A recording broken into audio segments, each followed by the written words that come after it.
This is Henos the Sport, bringing you that heat and that fire. We keeping a foot on the what? On the next. We keeping a foot on the what? On the next. Now let's get on to it, man. We got to talk about this, dog. Yordenis Ugas, the real boogeyman, is calling out the snot-nosed or snot-filled boogerman, or aka the Chihuahua, barking behind the damn fence, or aka the newly promoted Black Ivan Redcat. I have to say that all over again because that needs to marinate in the corpus callosum and in the cerebellum. Hear me? Hear me? Wow.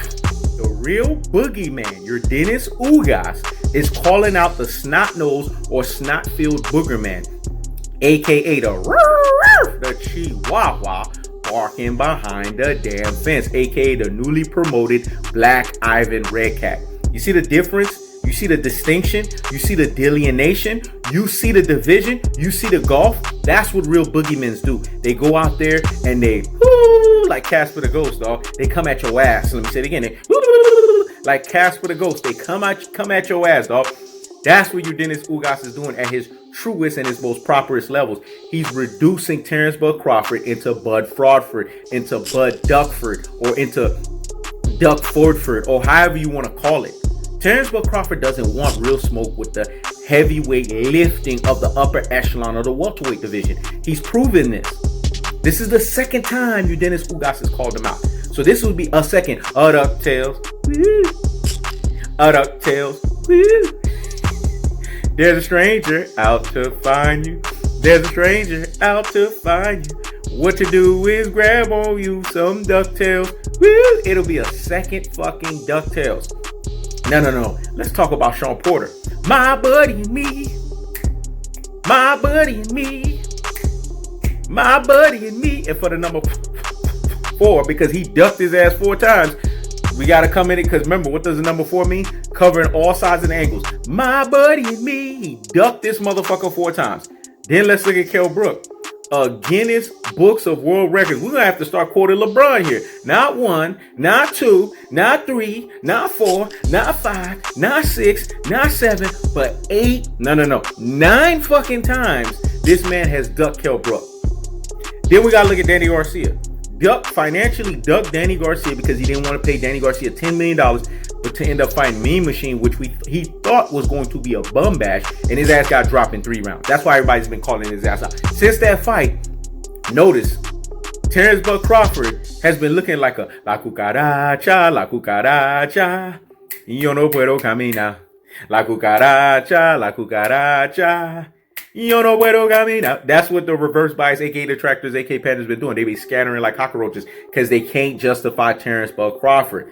They spent years on their YouTube platforms. They spent years invested. This is the problem when you invest yourself into Rudy Poo and Plum Brainisms.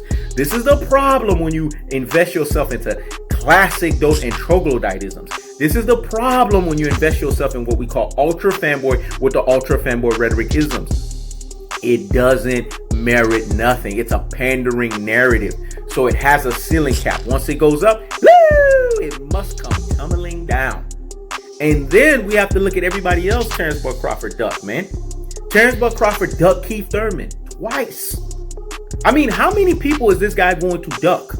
But he knows the sport has to say, and the prediction king strikes again. And the prediction king strikes again. Because he knows the sport was telling you guys, Terence Bud Crawford did not want any free smoke with the upper echelon of the welterweight division. He had no motives. He had no inclinations. He had no desires to fight any heavyweight lifting. He wanted to just shelve himself. Oh, no. Bob Arum wanted to shelve himself because Bob Arum wants to make top dollar on him. He doesn't want Terence Bud Crawford to be exposed. Kell Brook will expose his ass. Sean Porter will expose his ass. Yordenis Ugas will expose his ass. He don't want to fight any one of those guys. Danny Garcia will expose his ass because Terence Bud Crawford is chinny chin fucking chin. Even Bob Errol was sitting there like, damn. After the Mean Machine fight, yeah, I'm going to shelve this motherfucker because I got to get a super cash out slaughterhouse via the Spence versus the Crawford fight. Let me say it again. I have to get a super cash out slaughterhouse via the Spence versus the Crawford fight. And all these fake ass Errol the True Spence fans, they want back in.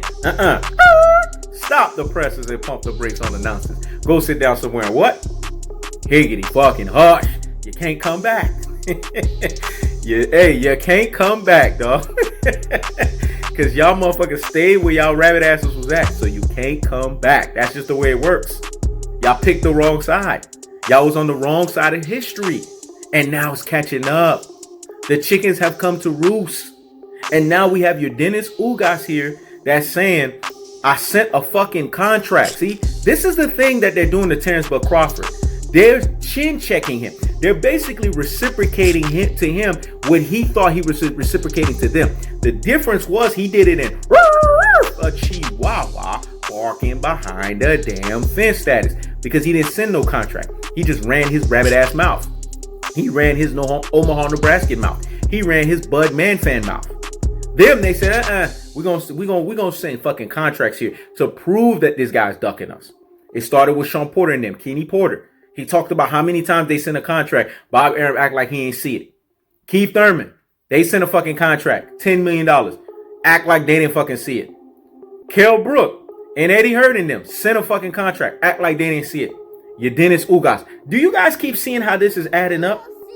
The same guys that people was telling you, i.e. reverse bias, AK detractors, AK panders, that Terence Crawford was ducking PBC, that PBC fighters was ducking Terence Crawford. Who's ducking who? Woo! Keep that same energy, dog. Let me say it again. Keep that same energy. Who's fucking ducking who? Yordenis Ugas knows he can beat the shit out of Terence Crawford. That's why he called his ass out again. And where's Terence Crawford? Doing what he usually does. Being a chihuahua barking behind a damn fence. And what I'm surprised about, you know what's even worse? It's not the call-outs from the welterweight division. It was expected. He knows the sport. Been telling y'all, but you know, y'all always late to the damn party. Y'all 6 to 12 months late. If y'all not listening to this platform, or y'all not listening to my homeboy Tom Ross TV's platform, or y'all not listening to Oxtail whenever he's on this platform, y'all 6 to 12 months late. The bottom line is this. We've been telling y'all motherfuckers this shit. The question is, have you been paying attention or listening? Let me say it again. We've been telling you motherfuckers this shit. The question is, have you been paying attention or listening? It's not about the upper echelon of the welterweight division. We knew what Terence Crawford's truest and most properest levels was. It was a chihuahua barking behind a damn fence. But it's Gary Russell Jr., a guy that's 4 weight classes below you, constantly calling you out. And then basically said Errol the Truth Spence is like Gary Russell Jr. He's the only one out here fighting real ones. But then he's calling out Terence Crawford. That shows you something. That shows you the distinction. That shows you the separation. That shows you the gulf between someone that actually respects somebody and doesn't respect the other person. You see the difference? You see how we're tying all of this stuff up? And as we're tying it up, what are we coming to the conclusion of? Terence Crawford is weak as fuck out here in these boxing streets. And if fight fans are keeping that same energy, dog, let me say it again. If you're keeping that same energy, dog, you're going to call out Terence Crawford. Reverse bias, aka detractors. Panderers. Call out Terence Crawford. Your decree to Terence Crawford should be no excuses. Let me say it again. No excuses. This is ridiculous that Errol the Truth Spence came out of a car crash. Think about that for a second. Came out of a car crash and is fighting Danny Garcia, one of the top upper echelon of the welterweight division. But you got motherfuckers like Terence Crawford that still hasn't fought a heavyweight lifting opponent at 147, but he wants a super fight. Things that make you say, Things that make you say, And don't let me get on Sean Porter about that fucking tune-up with Sebastian Formella. This is what's going on. See, He Knows the Sport is now telling you guys are getting the picture. With Errol the Truth Spence, the welterweight division is the best division in boxing. Without Errol the Truth Spence, the welterweight division goes into oblivion. Let me say it again. With Errol the Truth Spence, the welterweight division is the best division in boxing. Without Errol the Truth Spence, the welterweight division goes to oblivion. That's the cold-hearted, that's the unadulterated, and that's the cutthroat truth-telling fashion. Yordenis Ugas, the real boogeyman of the welterweight division, you get the biggest salute of the fucking day. This is He Knows the Sport. Checking out.